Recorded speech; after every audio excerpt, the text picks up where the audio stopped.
Hello students, आज के lecture में जो हम डिस्कस करने जा रहे हैं वो हम डिस्कस करने जा रहे हैं कि एटॉमिक नंबर और एटॉमिक मास।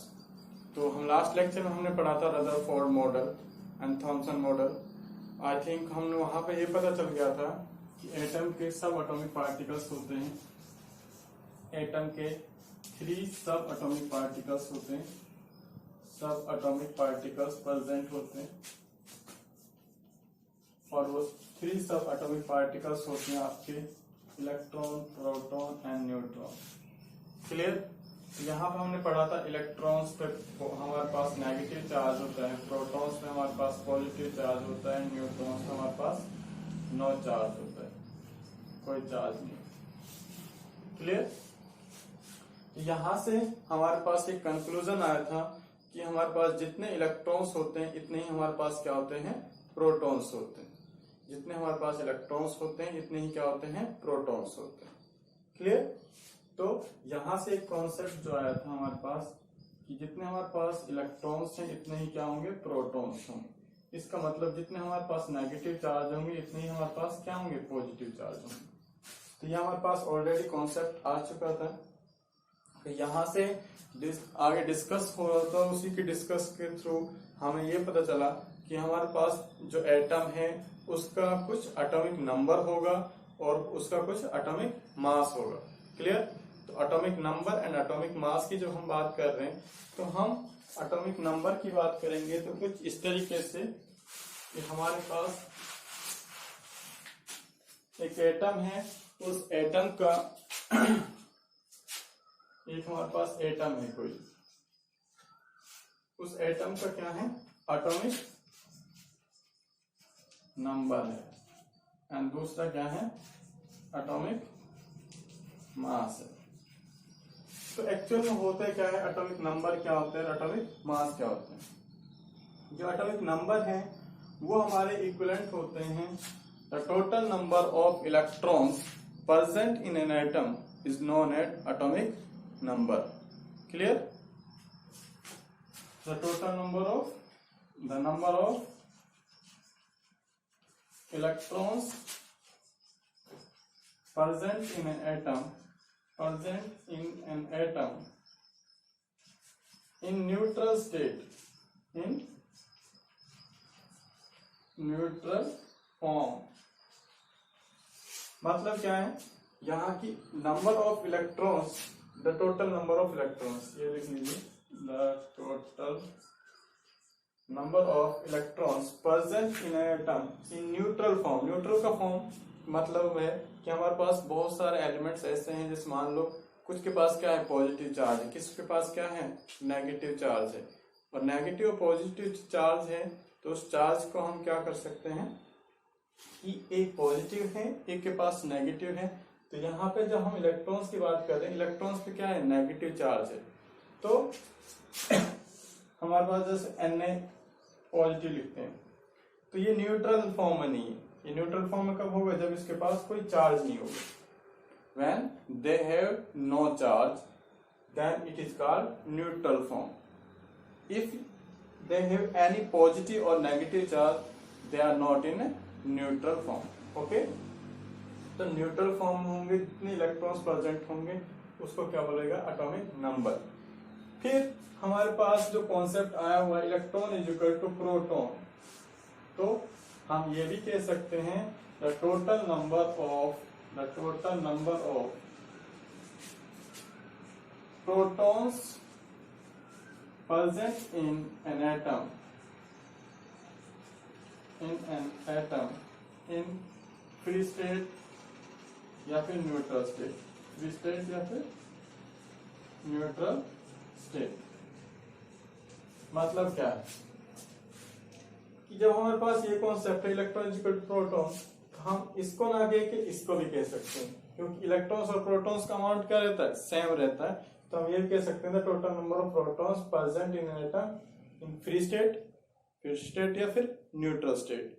दोनों का मतलब सेम है। फ्री स्टेट का मतलब यहाँ पे वो किसी के साथ कंबाइन नहीं हो रखा तो वो फ्री स्टेट है। क्लियर? तो यहाँ से कॉन्सेप्ट आया कि electrons is equal to protons, और जो एटॉमिक नंबर है उसको डिनोट करते हैं हम जेड से। किससे डिनोट करते हैं? एटॉमिक नंबर को हम जेड से, और एटॉमिक मास को डिनोट करते हैं हम कैपिटल ए से, और जो एटम है उसको डिनोट करते हैं कैपिटल एक्स से। तो हम ओवरऑल क्या कह सकते हैं? एक्स, जेड और इधर ए, सॉरी यहां पे क्या होगा? ए होगा, एटॉमिक मास होगा ऊपर, नीचे क्या होगा? एटॉमिक नंबर होगा। क्लियर? इस तरीके से हम उसको डिनोट कर सकते हैं। तो यहाँ पे हमने बात करी, ये क्या है हमारे पास? एटॉमिक मास, और यहाँ पे एटॉमिक नंबर। तो किसी भी एलिमेंट्स, इसको हम एलिमेंट्स करें, symbol of the element, symbol of the element, ये किसी का भी सिंबल हो सकता है। जिसमें नाइट्रोजन का हम क्या लेंगे? एन लेंगे, हाइड्रोजन का एच लेते हैं। तो अगर हमारे मान लो सोडियम है, सोडियम का सिंबल होता है Na। आप ऑलरेडी पढ़ चुके हैं सोडियम का क्या होता है? Na। तो सोडियम का जो Na है, इसमें यहाँ पे लिखा रहता है 23 और यहाँ पे लिखा होता है 11। तो इन दोनों का मतलब क्या है? X, ये तो हो गया X, यानी ये तो हो गया सिंबल उस एलिमेंट का। ये क्या है? एटॉमिक नंबर है, और ये क्या है? एटॉमिक मास है। एटॉमिक मास को हम किससे डिनोट करते हैं? कैपिटल ए से, और एटॉमिक नंबर को जेड से। क्लियर? तो हमारे पास एटॉमिक नंबर का फॉर्मूला क्या है? The number, total number of electrons present in an atom in neutral form या फ्री स्टेट, या फिर total number of protons present in an atom in a free state. तो electrons is equal to protons. तो मैं लिख सकता हूं Z equals to, ये हमारे पास फॉर्मूला। क्लियर? अब एटॉमिक मास क्या है? एटॉमिक मास क्या है? एटॉमिक मास को जब हम सिंबलाइज करते हैं तो हमारे पास पता है कि जो मास होता है वो न्यूक्लियस में प्रेजेंट होता है। कहाँ प्रेजेंट होता है? न्यूक्लियस में प्रेजेंट होता है। हम ऑलरेडी डिस्कस कर चुके हैं, क्योंकि वहां पे जब हम रदरफोर्ड मॉडल है वहां पर हमने डिस्कवरी की थी किसकी? न्यूक्लियस की हमने डिस्कवर पढ़ी थी। तो वहां पे जो मास प्रेजेंट होता है वो कहाँ प्रेजेंट होता है? न्यूक्लियस में प्रेजेंट होता है। और न्यूक्लियस में आपके दो चीज प्रेजेंट होती हैं, प्रोटॉन्स प्लस में न्यूट्रॉन्स। क्या क्या चीज प्रेजेंट होती हैं? प्रोटॉन्स प्लस में न्यूट्रॉन्स। क्लियर? तो प्रोटॉन्स प्लस में neutrons is equals to nucleus. और न्यूक्लियस कहाँ, एटॉमिक मास कहाँ प्रेजेंट होता है? न्यूक्लियस में। तो इन दोनों को एक और वर्ड दे देते हैं कंबाइंडली, प्रोटॉन और न्यूट्रॉन ना कह के डायरेक्टली क्या कहते हैं? न्यूक्लियन को कह देते हैं, न्यूक्लियन। तो न्यूक्लियन का मतलब है प्रोटॉन्स प्लस में न्यूट्रॉन्स। क्लियर? तो एटॉमिक मास को हम डिनोट कर सकते हैं, सिंबलाइज कर सकते हैं। A इक्वल्स टू क्या फॉर्मूला हो गया? प्रोटॉन्स प्लस में न्यूट्रॉन्स। ये हमारे पास फॉर्मूला निकल के आ गया। क्लियर? तो एक तो हमारे पास आया Z equals to E equals to P। तो atomic number equals to number of electrons equals to number of protons, और यहाँ पे atomic mass equals to proton plus में न्यूट्रॉन्स। क्लियर? तो इसको हम एक क्वेश्चन के थ्रू समझते हैं। ओके, एक क्वेश्चन देते हैं, उस क्वेश्चन के थ्रू हम इसको आइडेंटिफाई करते हैं।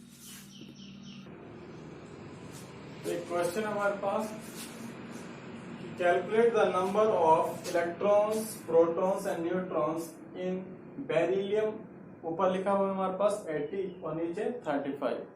तो यहां से हम किस तरीके से आइडेंटिफाई कर सकते हैं कि हमारे पास एक एलिमेंट है, उसका मास कितना होगा, और उसमें इलेक्ट्रॉन्स कितने होंगे, प्रोटॉन्स कितने होंगे, न्यूट्रॉन्स कितने होंगे।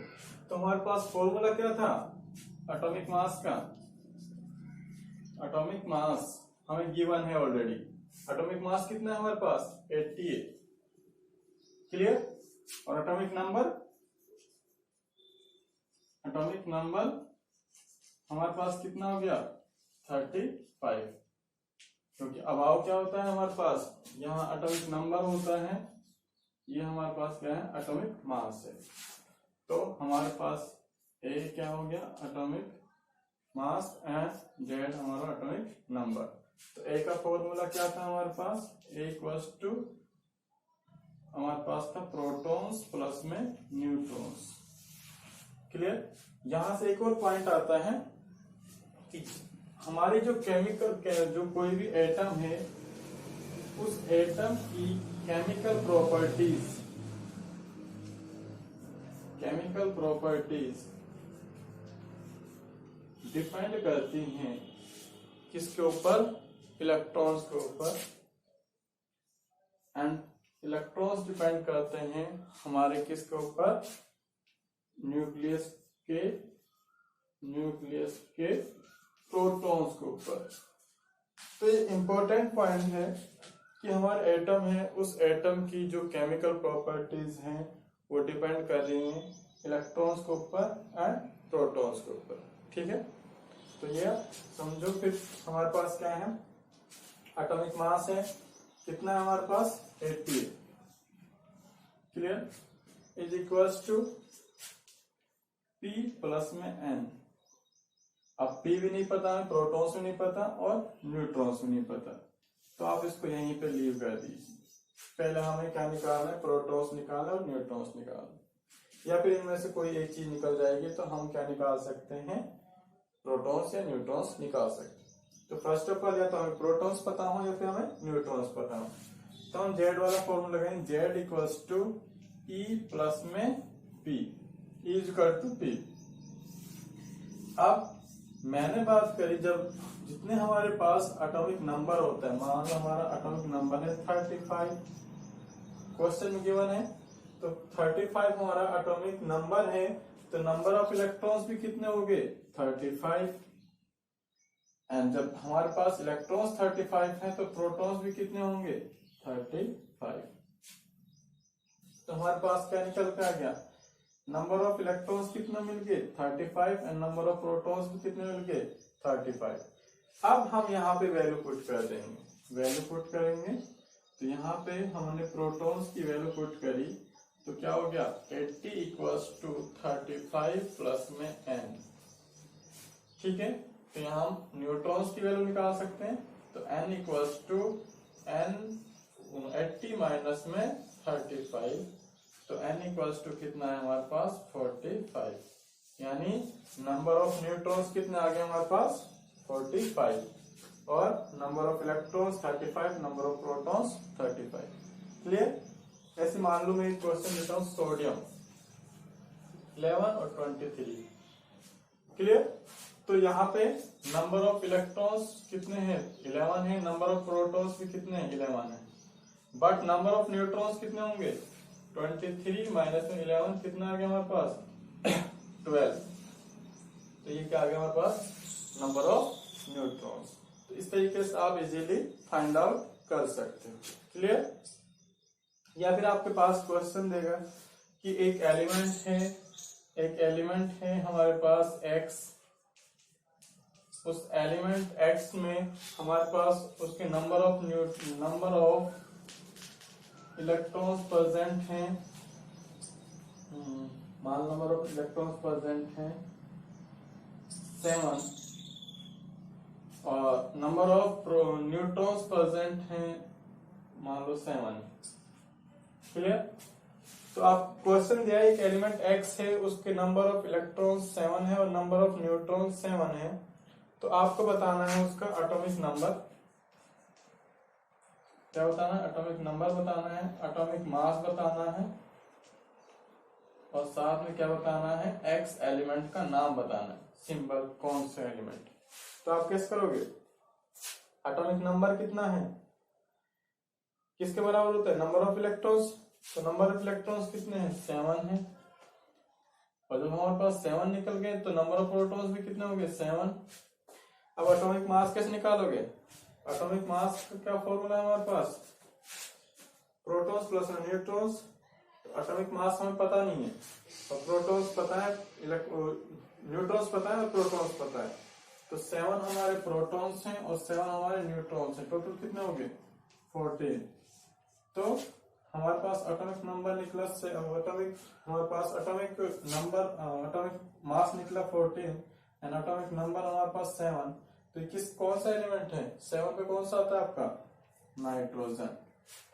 तो जो एक्स एलिमेंट है वो कौन सा हुआ हमारे पास? नाइट्रोजन।